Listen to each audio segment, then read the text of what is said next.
Welcome, ladies and gents. Hope you're all doing well. I've been missing for a while. I had COVID about 17 times, but I'm all good. So in this video, I want to talk about something which I think is kind of not being noticed too much recently with all the distractions and the various upheaval and the different conflicts around the world. There's a few things that are being missed, I think. So this video is mostly about, believe it or not, militarism and the threat of world communism. So we have the progressive weakening of the West, the various different agendas that are kind of causing upheaval, the protest culture, shall we say, and I think it's being weakened for a particular reason. So what kind of prompted this was recently I saw a video on GB News. I'll actually show you that now with Nigel Farage. He was talking about how the wokeism affecting the British military. Now this is an issue not just in the UK but also in the United States as well. There's a senator, I can't remember his name, I'll put the name on screen, and was talking about using migrants to kind of fill the quotas for the shortages in the military, and obviously that causes security concerns and so on, people not being properly vetted.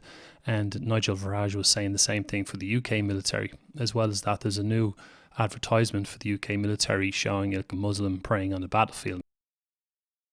Nigel was talking about how the Christianity is being kind of pushed aside from the day of military remembrance, or whatever it's called. So there's a little bit of an agenda going on in terms of wokeism.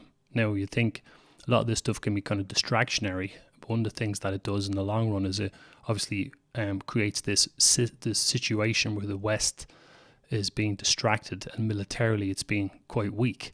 Now, if we combine that with other factors like the fact that the Chinese Communist Party and its allies as well have been very interested in trying to subvert and get involved in what's going on in the West, and obviously has its Belt and Road Initiative, its agenda to kind of spread out economically and militarily, and its actions in the South China Sea, its intentions towards Taiwan, makes me think that, the whole military thing, people think that perhaps the communist threat in terms of military is in the past, but that's not really true. In addition to that, I remember seeing an episode of the Tucker Carlson show. It was a new show, actually. It's very good. He was doing an interview with Bert Weinstein, I think his name is. He's an American biologist. And he was down in the Darien Gap. So I'll show you some imagery for that now on screen. And so basically you've got the Pan American Highway, which runs from Alaska all the way down into South America. And it's like a network of roads that's pretty much unbroken all that distance, believe it or not, except for I think it's a 60-mile gap in Panama. It's called the Darien Gap. It's not a valley, it's a forest. It's kind of quite impenetrable, and so except for that section, it's not built. Now, this guy Weinstein was on Tucker's show talking about how there's a lot of activity down there, and it seems to be a very important focal point or entry point for migrants coming into South America and then going north into North America, the whole mass immigration thing. Now, he mentioned as well, from memory, I think he said Ecuador is quite soft on visas. So that means that people are able to come in, land in Ecuador, and then they're able to make their way from there. Now, the Darien Gap's quite treacherous apparently, and it's difficult to get through and so on. But it's quite interesting because he said there's the group that's mostly coming through now is young Chinese males of fighting age, and he said that when himself and other people kind of questioned him about why are you traveling, they were quite cagey.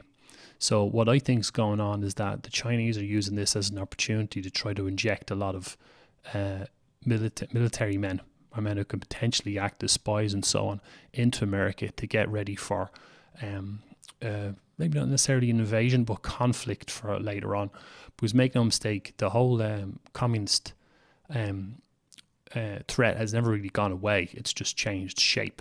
So what people call cultural Marxism and all that has a weakening effect on the West, sure, and it has its own kind of objectives, but it's not the whole thing.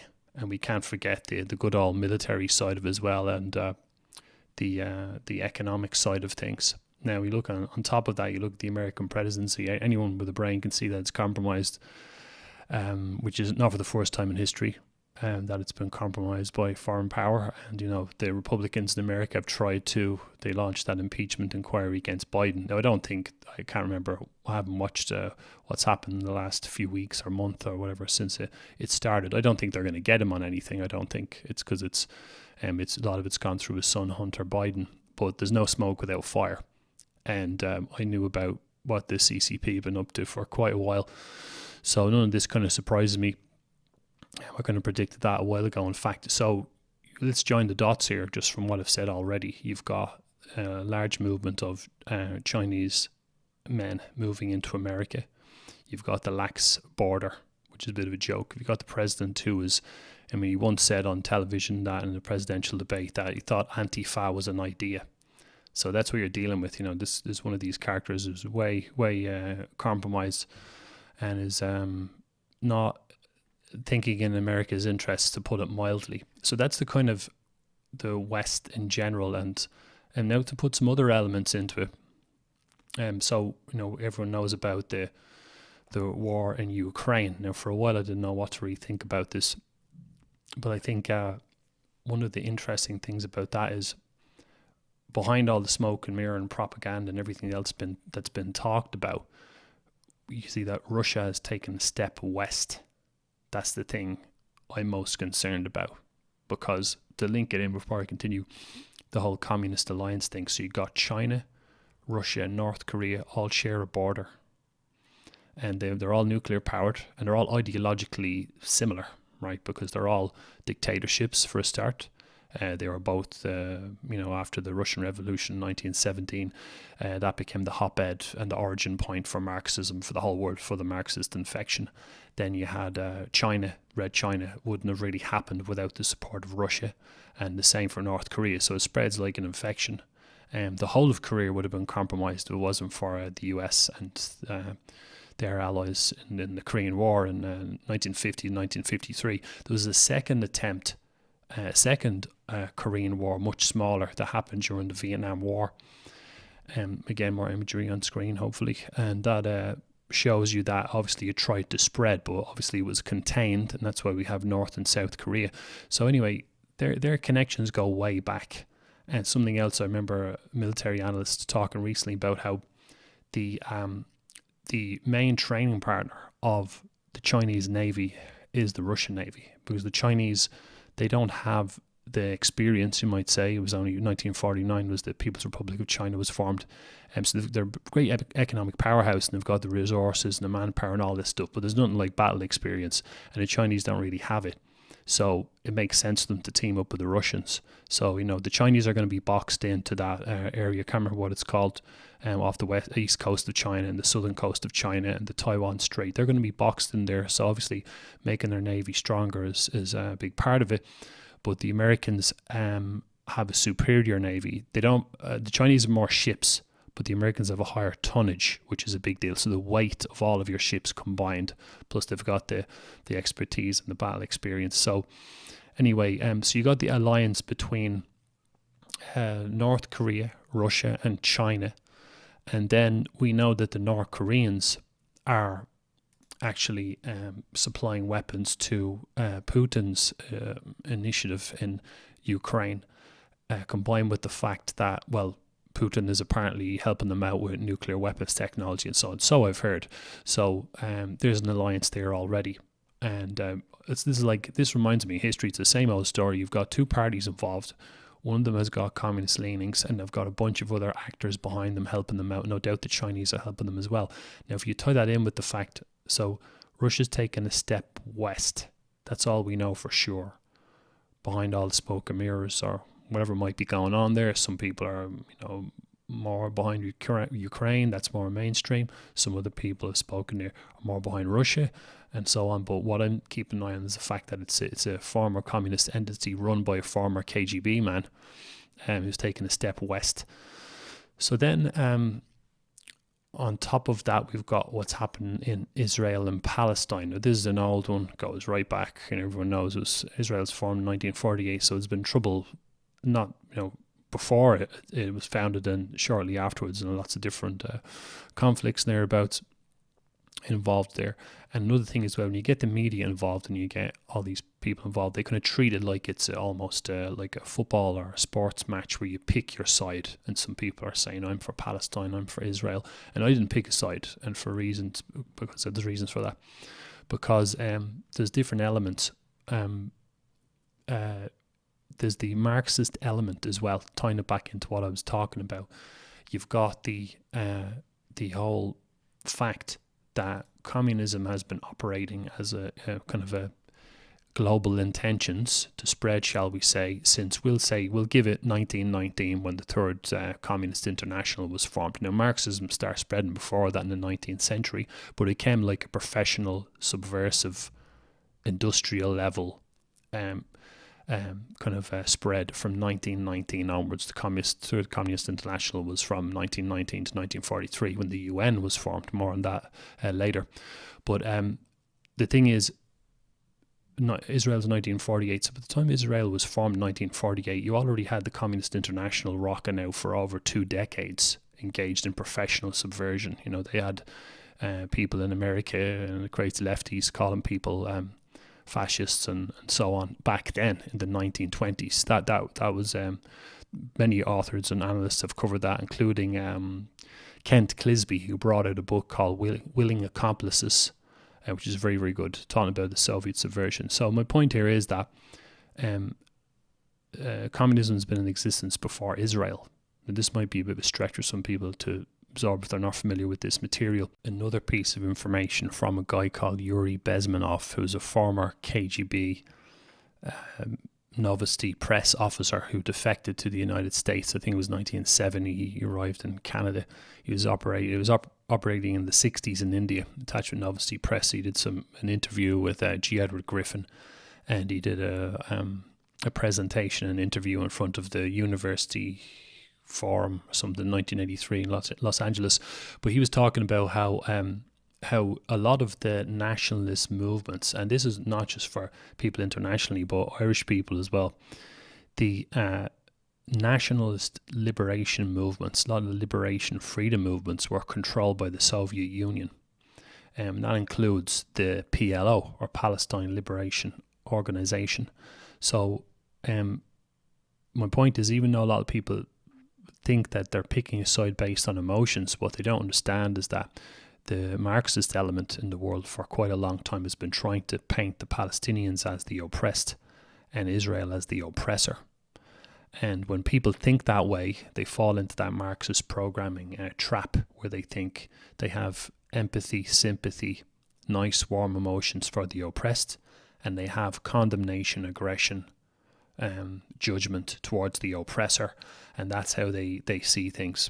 And they kind of miss the forest for the trees. They get sucked into the little details. They miss the bigger picture. So you can see now the conflict in Israel and Palestine has been going on for quite a while. But what's happening recently, there seems to be an extra level of animosity towards Israel now that I haven't seen in the past, because militarily, the events that happened in the Gaza Strip recently weren't anything new. There's been back and forth there for decades. So what's different about recently? What's different about recently is that Marxism has become more powerful and they've become more brazen. And that's why, say, in the UK, for example, it's getting to the point now where you have the pro-Palestinian side, right, are become more and more militant. So the Palestine cause is also a Marxist cause. And you see, because they're getting more and more brazen, they are getting more aggressive. They're surrounding Parliament and all this stuff. So it's a little bit complex, and it gets mixed in with Islam. So obviously, not all Muslims are from the Middle East, but they can get conflated with each other and mixed in together. So people assume Arab Muslim, and it doesn't really work out that way. But so I really regard all of that as being a proxy war. So to zoom out again for a moment, because that's a big subject unto itself, to zoom out for a moment, when you look at what's happening internationally, I'm looking at the chessboard here, right?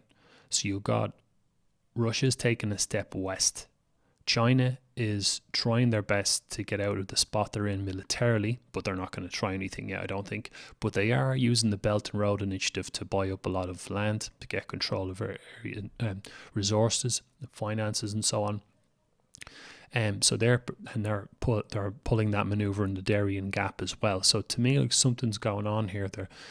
They seem to be kind of getting ready for the next step. Now, North Korea it's a funny thing that Kim Jong-un and North Korea, that bloke couldn't organise a sandwich, but they're building nuclear weapons and all this stuff, and the people are starving there. That's your traditional centralised kind of commie system.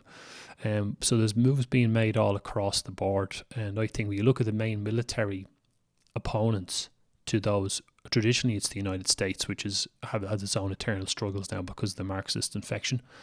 And then you have the other, say, elements in Europe that provide traditional military opposition would be allies to the US and NATO and so on, is really France, the United Kingdom. And you look at the political, and here's another point, you look at the political instability in those countries right now, and they're supposed to be allied to the States. So you look at all the Western powers on one side are extremely unstable. They're talking about gender diversity quotas in the military and all this stuff, and diversification, and dancing in the pride marches on the streets and so on. So they're absorbed with all that stuff. Whereas if you go and watch the military videos of what they're doing in Russia, and you look at the military parades in the streets, there's nobody dancing around there with leather pants on and, doing their Diana Ross impressions and all that stuff. There's none of that crack. It's all, you look at their eyes, you look in the eyes of the military personnel when they're looking at Xi Jinping marching down that street, thousands and thousands and thousands of service personnel flexing those muscles, you look in their eyes. They're willing to prove their loyalty to the party. So there's a big discrepancy here between the level of strength in the West and the level of strength on the other side. Now, because unfortunately a lot of people out there don't understand the threat of Marxism, they just judge things from the surface. So they might not see that overtly that Russia's communist. It's besides the point. It's more about their alliances and their intentions. And people get dragged into the dictionary and Wikipedia definitions for what communism is. This is an ideology that always wants to try and spread, and that is going to continue to find ways to do so. And a lot of people, the idea of peace, you look at, say, Joseph Stalin and his characters, and even the UN itself, these are all set up as peace organizations.